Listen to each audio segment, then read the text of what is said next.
My name is Jessica Warren, and I'm a 35-year-old single mother living in a quiet, unassuming neighborhood in Missouri.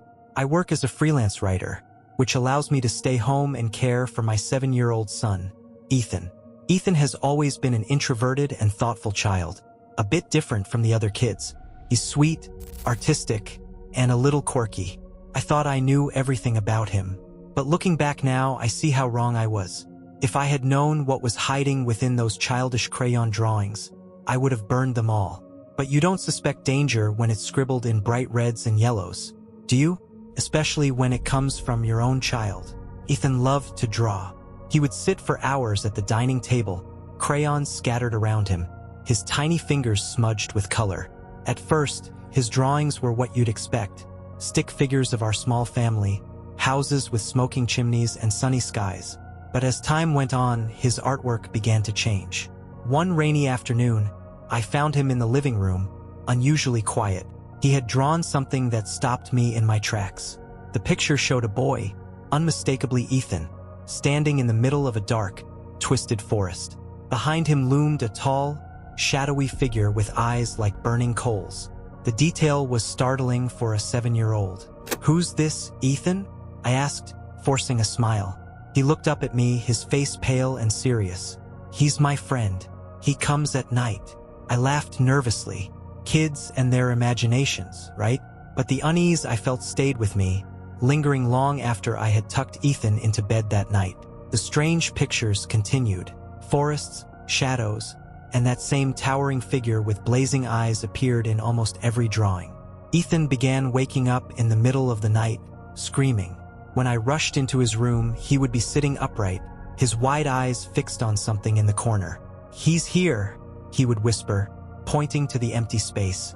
My heart would race, but I tried to reassure him that it was just a nightmare. It wasn't just his drawings or the nightmares, though. Ethan's behavior started changing in subtle but troubling ways. He became withdrawn, barely speaking at all during the day. Meals that he once enjoyed were left untouched, and his once bright laughter became a distant memory. One evening, I noticed scratch marks on his bedroom wall, deep, jagged lines that hadn't been there before. When I asked Ethan about them, his response chilled me. "He did it. He says he doesn't like this room." "Who?" I wanted to scream. "Who is he?" But I didn't press further. I didn't want to scare Ethan or myself, any more than I already was. A week later, Ethan's school called me. His teacher sounded concerned.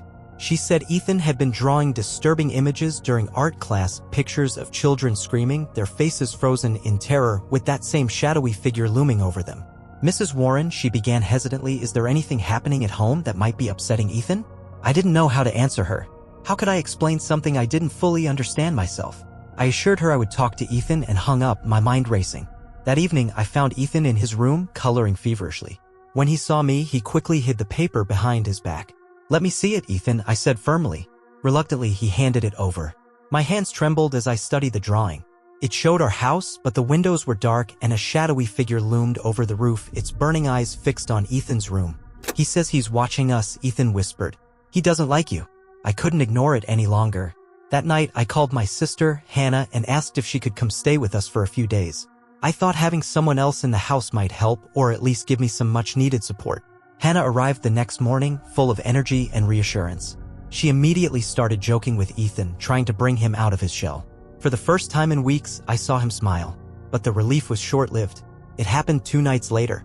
I woke up to a loud crash coming from Ethan's room. Hannah and I ran down the hall and burst through the door. The sight that greeted us was like something out of a nightmare. Ethan's room was in disarray. His bed was overturned, his toys scattered across the floor. And there, on the wall, was a massive, claw-like gouge that hadn't been there before. Ethan was huddled in the corner, sobbing. "He's mad," he cried. "He says you shouldn't be here, Aunt Hannah. He doesn't like you." Hannah and I exchanged a horrified glance. This was no longer something we could brush off as childhood imagination. Something was happening, and it was beyond our understanding. That night, we all slept in the living room, the lights blazing. Or rather, Hannah and Ethan slept. I stayed awake, clutching a kitchen knife and jumping at every creak and groan the house made. At precisely 3:15 a.m., the temperature in the room plummeted. I could see my breath in the air, and a deep, resonating hum began to fill the room. Hannah woke up, clutching Ethan tightly as the sound grew louder and louder. And then we saw it. The shadow from Ethan's drawings, tall, with burning eyes, was standing in the corner of the living room. Its gaze felt like a physical weight pressing down on us. It began to drift toward Ethan, its movements slow but purposeful. "No!" I screamed, stepping between Ethan and the figure. "Leave him alone." The shadow paused, its burning eyes narrowing. For a moment, I thought it might listen. But then it lunged toward me, its form dissolving into a swirling mass of darkness. I felt a searing pain in my chest, as if something was clawing at my very soul. And just as suddenly as it began, it was over. The shadow was gone, the air warm again, the hum silenced. But I was left gasping, clutching my chest as Ethan and Hannah stared at me in terror. The next morning, I packed our things and drove to my sister's house 2 states away. I didn't care what anyone thought, I wasn't staying in that house another minute. Ethan hasn't drawn a shadowy figure since, and the night terrors have disappeared. But I still bear a faint scar on my chest, a chilling reminder of that night. Was it my imagination? A mother's overactive fear? I don't know. But I do know one thing. If you ever see your child drawing something that doesn't feel right, pay attention. You never know what might be lurking in the shadows. My name is Amanda Rollins, and I'm a 29-year-old mother of twin girls, Hannah and Ivy. I live in Portland, Oregon with my husband, Derek, in a charming Victorian-style house that we inherited from his grandparents. I had always dreamed of raising my children in a home filled with warmth and love. But what I didn't know was that this house, this seemingly perfect place, would become the stage for something far darker than I could have imagined. If you ever wake up in the middle of the night and hear your baby laughing, ask yourself one question: who's making them laugh? When we moved into the house, everything seemed fine. The girls were just a few months old at the time, babbling and cooing in their cribs. The nursery was my favorite room, painted a soft lavender with cheerful animal decals on the walls. It was the one place in the house that always felt calm and safe, even when the rest of the house had its strange quirks, doors sticking shut for no reason, the occasional draft despite sealed windows, and the faint scent of lavender that lingered in the hallways. At first, I didn't think much about the odd little noises I heard at night, the creak of floorboards, the distant hum of something like a lullaby. Old houses make noises, I told myself. But then, one night, I woke up to the sound of giggling. Baby giggling? It was coming from the nursery. A smile spread across my face as I thought of my sweet twins playing together in their cribs. But when I peeked in, my heart skipped a beat. Hannah and Ivy were fast asleep. Their tiny chests rose and fell with rhythmic breaths, yet the giggling continued, faint but unmistakable, coming from the far corner of the room. I turned on the light and stepped inside, searching for the source. Nothing. The giggling stopped abruptly, replaced by an eerie silence. Shaking off the chill that had crept up my spine, I chalked it up to my imagination. As the weeks passed, I began noticing other things. Hannah started staring off into space, her little eyes fixated on something I couldn't see. She would coo softly, reaching her tiny hands toward the empty air as if someone or something was playing with her. Ivy, on the other hand, became more restless. She cried more often, inconsolable for hours at a time. The nursery, once my sanctuary, started to feel wrong. One evening, as I was rocking Ivy to sleep, I noticed Hannah pointing toward the closet. She babbled excitedly, her chubby fingers outstretched. I glanced at the closet door, half expecting to see it swing open on its own. But it stayed closed. Still, Hannah's gaze never wavered. She was enthralled by whatever she thought she saw. That night, I told Derek about the strange happenings, hoping he would reassure me. Instead, his expression darkened. "You know, my grandmother used to say this house was haunted," he said casually, as if it were a normal conversation. "Haunted?" I exclaimed. "She used to talk about hearing footsteps and voices," he explained, "especially in the nursery. But she always said it was just the house settling." His words offered no comfort. If anything, they made the creeping dread in my chest feel heavier. The next incident was impossible to ignore. It was a Saturday afternoon and Derek was out running errands. I was in the nursery folding laundry while the girls napped.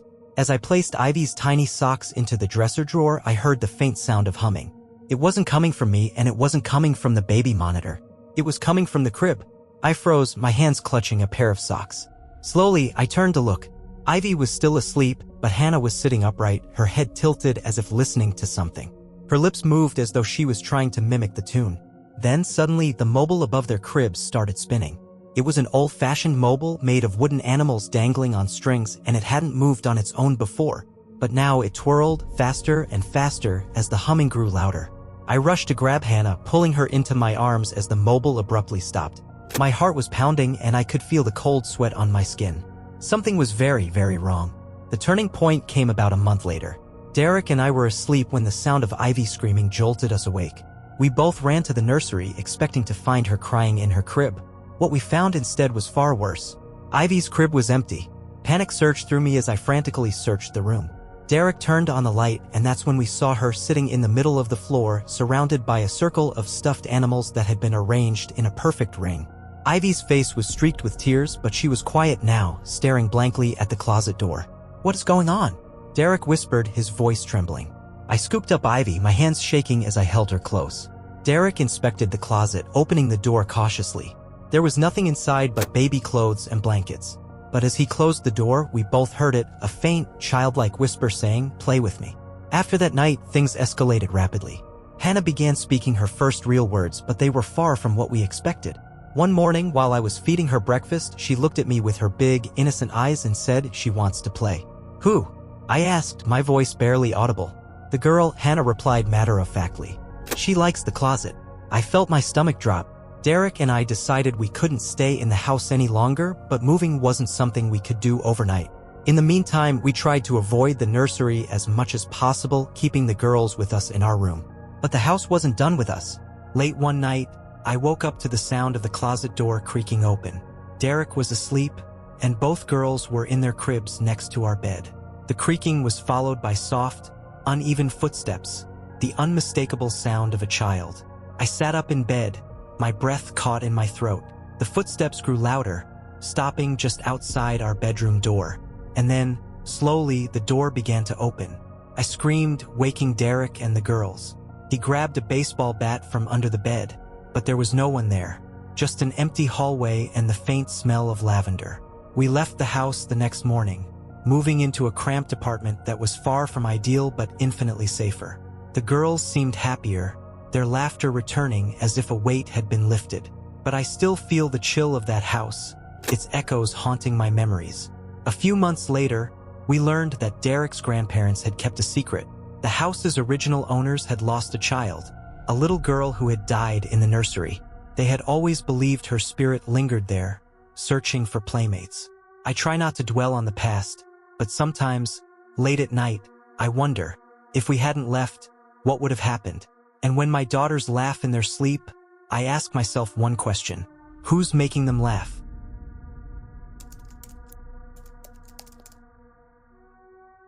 My name is Tyler Banks. I'm 24 years old and used to work as a babysitter during college to make extra cash. If I'm being honest, I wasn't particularly great at the job. I didn't really love kids, but I was good at following instructions and keeping calm under pressure, which parents seemed to appreciate. Most of the families I worked for were normal, pleasant, and unremarkable. But one family, one job changed everything. I've never babysat since. If a child ever tells you they see something you don't, believe them. Trust me, you don't want to know what happens when you don't. The Montgomerys lived in a big house in a quiet suburban neighborhood about 15 minutes from my apartment. I remember feeling lucky to land the gig. They were willing to pay double my usual rate because they had 3 kids: Lily, age 10, Noah, age 7, and Emma, age 4. They needed someone to watch them for an entire weekend while they attended a wedding out of town. When I arrived on Friday evening, the house felt eerily silent despite the 3 kids who were supposedly inside. Mrs. Montgomery greeted me at the door, her smile tight and forced. She seemed nervous, but I assumed it was just the usual anxiety parents have about leaving their kids with a stranger. She gave me a rundown of their routines and handed me a typed schedule, which seemed excessively detailed. Then she looked at me with an expression I'll never forget. Her eyes were wide, almost pleading. "If Emma talks about her friend," she said quietly, "don't ask questions. Just ignore it." I blinked, unsure of how to respond.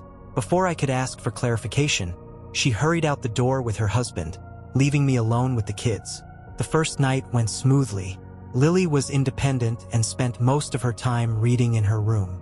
Noah was glued to his video games and barely acknowledged my existence. Emma, on the other hand, was clingy. She followed me around like a shadow, her big blue eyes watching my every move. "Will you play with me?" she asked, holding up a worn doll with tangled blonde hair. "Sure," I said, sitting down on the living room carpet. We played pretend games for about an hour, her giggling filling the otherwise quiet house. But then, out of nowhere, She stopped laughing and stared at the doorway leading to the hallway. "Do you see her?" Emma whispered. I frowned. "See who?" "My friend," she said, pointing. "She's standing right there." I turned to look but saw nothing. The hallway was empty. "Emma," I said gently, "there's no one there." "Yes, there is," she insisted. "She's right there. She says she likes you." A chill ran down my spine. I forced a smile and suggested we get ready for bed. Emma didn't protest, but as I tucked her in, she whispered, "She's going to visit you later." I tried to shake off Emma's words as I settled onto the couch with the TV remote. The house felt too quiet, like it was holding its breath. Around midnight, I heard a faint sound, like footsteps. I muted the TV and listened carefully. The sound grew louder, echoing from the hallway. "Kids," I called out, thinking maybe one of them had gotten out of bed. No answer. I stood up and walked to the hallway. The footsteps stopped abruptly. The air felt cold, and I noticed a faint smell, like something damp and rotting. My stomach churned. As I turned to head back to the living room, I heard a giggle, soft, high-pitched, and unmistakably not one of the kids. It sounded like it was coming from the staircase. My heart raced as I cautiously approached. The stairs were empty, but the giggling continued, echoing in the stillness. I didn't sleep that night. The next morning, I decided to keep the kids downstairs with me. I didn't want to be alone, and I definitely didn't want Emma wandering around talking to her friend. Lily and Noah ignored me, absorbed in their books and games. Emma, however, was unusually quiet. While making lunch, I glanced over at her and noticed she was staring at the window. Her lips moved silently, as if she was talking to someone. I walked over and gently touched her shoulder. "Emma, are you okay?" She looked up at me, her eyes wide and fearful. "She doesn't like you anymore," she whispered. "What are you talking about?" I asked, trying to keep my voice calm. "She says you're mean," Emma replied. "She says you should go away." Before I could respond, the power went out. The TV, lights, and kitchen appliances all shut off at once, plunging the house into silence. Lily screamed from the living room, and Noah ran to my side, his face pale. "What's happening?" he asked, his voice trembling. "I don't know," I lied. I grabbed my phone to call the Montgomerys, but the screen was black. Dead battery. Panic bubbled in my chest, but I tried to stay calm for the kids. That night was worse than the first. The power hadn't come back on, and the house felt darker than ever. I kept the kids in the living room with me, refusing to let them go to their rooms. We set up a makeshift bed with blankets and pillows, and I told them stories to keep their minds off the situation. Emma fell asleep first, clutching her doll tightly. Lily and Noah eventually drifted off too, leaving me alone with my thoughts. I tried to stay awake, but exhaustion overtook me. I woke up to the sound of Emma's giggle. It was faint but unmistakable. My eyes snapped open, and I saw her standing by the doorway, staring into the darkness of the hallway. "Emma," I whispered urgently, "come back here." She turned to look at me, her face pale and expressionless. Then she pointed into the hallway. "She's here," Emma said. "She wants to play."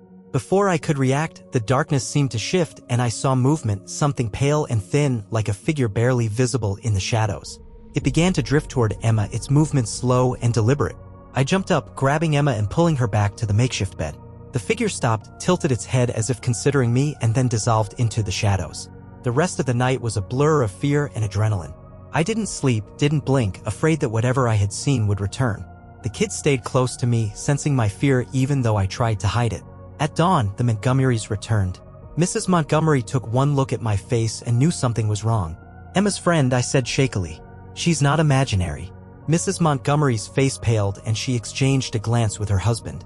"We should have warned you," she said softly. "We've had incidents in this house." "What kind of incidents?" I demanded. She hesitated before replying. "It started with Emma. She would talk about her friend, and at first we thought it was just a phase. But then things started happening. Doors slamming, footsteps, giggles. We even saw shadows like you described. We thought it had stopped." "It hasn't," I said firmly. "You need to get help." I never babysat again after that weekend.